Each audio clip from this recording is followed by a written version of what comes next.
Hello दोस्त, जैसा कि आप लोग देख चुके थे, पिछला जो भर्ती आया था 32 के आया है मात्र। इसको 1 लाख या 1 लाख प्लस मांगने की विद्यार्थी ने 2-3 ट्विटर और दुल्हन ऑलरेडी रेलवे तक अपनी बात पहुंचा रखे हैं, लेकिन रेलवे सुन नहीं रहा है क्योंकि वो रेलवे का अपना प्लेटफॉर्म नहीं है। लेकिन उस प्लेटफॉर्म पे सुनाने के लिए विद्यार्थी ने अपना खुद का रास्ता ढूंढ लिया है कि 10th प्लस ITI हो तो इसका बेनिफिट मिलेगा या नहीं मिलेगा। सबसे पहली बात कि वैकेंसी ITI की भी बढ़नी चाहिए और 10th की भी बढ़नी चाहिए। एजुकेशन क्वालिफिकेशन जो नोटिस था उसके बारे में बात हो रहा है कि इन्होंने 6 साल पहले नोटिस जो दिया, 6 से 7 साल और 4-5 बार रिव्यू किया, उसका क्या है, ऐसे ही बदल देंगे कुछ अपने मन से। कल कह देंगे कि अगली वैकेंसी में कह देंगे कि 10th प्लस तो ITI चाहिए, फिर कह देंगे अगली बार नहीं अभी तो डिप्लोमा चाहिए, हो सकता है अगली बार कह दे 8वीं चाहिए, 8th पे कंपटीशन हो जाए। तो ये कोई लॉजिक नहीं होता। जो आपने पहले जो दिया है उसको या तो उसकी भरपाई कीजिए, या जो वैकेंसी में आपने दिया है वो दिया था। लेकिन लोगों का डिमांड है वो एकदम बिल्कुल जेन्युइन सा है और सही जगह पे हमें लगता है पहुँचे हैं। देखिए, सफलता एक डायरेक्ट मापक के यंत्र नहीं है कि हम किसी से बात किए और आज ही मुझे रिजल्ट मिल जाए, लेकिन लॉन्ग टर्म परिणाम इसका होता है बेनिफिट।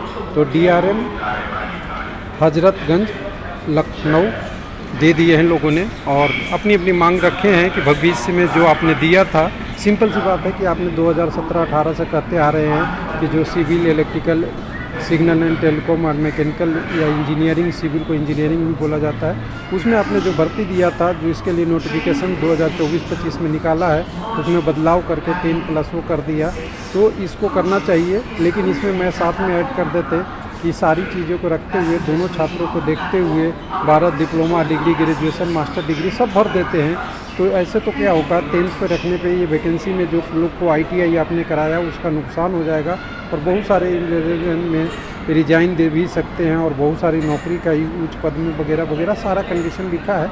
देखिए, इसका इमीडिएट रिस्पांस मिलेगा नहीं, और सबसे बड़ी चीज़ है कि कम से कम 4-5 विद्यार्थी ने जाके ये काम कर दिया और रेलवे के सर्कुलर वगैरह के नोट डालकर, सारा चीज़ न्यूज़पेपर डाल के, ITI एनरोलमेंट बाई डाटा डाल के एकदम बिल्कुल पॉजिटिव वे में जो ऑफिशियल भारत का नियम है उस तरीके से इन्होंने अपनी ज्ञापन लखनऊ में दे आया है। ऐसे ही अगर कई RRB में आता है तो लोगों को बेनिफिट मिलना शुरू होगा, और कम से कम बेनिफिट ना होगा तो कम से कम रेलवे के पास, रेलवे जब मीटिंग होगी उसमें इस बात का डिस्कशन तो होगा कि हमारे पास विद्यार्थी का ऐसा कमेंट आ रहा है, इसका रिप्लाई है, इसके साथ ये डॉक्यूमेंट वैलिड प्रूफ के साथ है, इसको करना क्या है।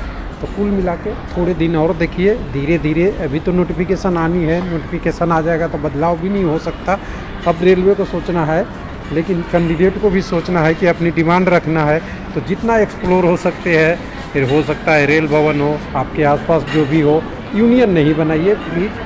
अपनी डिमांड अपने तरीके से, जैसे इन्होंने 2-4-5 लोगों ने बनाया, अपनी बात रखी, अपनी बात आप भी रखिए, पहुंचाइए। वो एक सही तरीका है। भारत में अपनी डिमांड तो सब कोई कर सकता है, ये तो 10th वाले भी कर सकते हैं, लेकिन इशू है कि जिनको करता है उनका आधार देना चाहिए। वो आधार इन्होंने दिया है।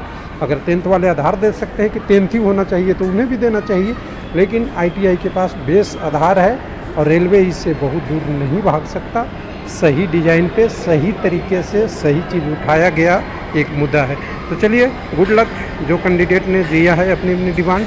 और 10th के लिए वैकेंसी बढ़नी चाहिए, 2-3 कैटेगरी और ऐड हो जाना चाहिए जिससे उनकी भी जॉब हो जाए। और वैकेंसी बढ़ेगी तो 10th वाले के लिए भी उस कैटेगरी जो B1 C1 मेडिकल है, साथ में A2 अपॉइंटमेंट का दिया ही है, और हॉस्पिटल अटेंडेंट वगैरह की पोस्टें मिला के कम से कम 20-30 हज़ार जो अभी आज के डेट में दिख रहा है वो 10th पे होनी चाहिए वैकेंसी। लेकिन जो क्वालिफिकेशन दिया है ITI का, उस क्वालिफिकेशन के बदले नहीं होनी चाहिए।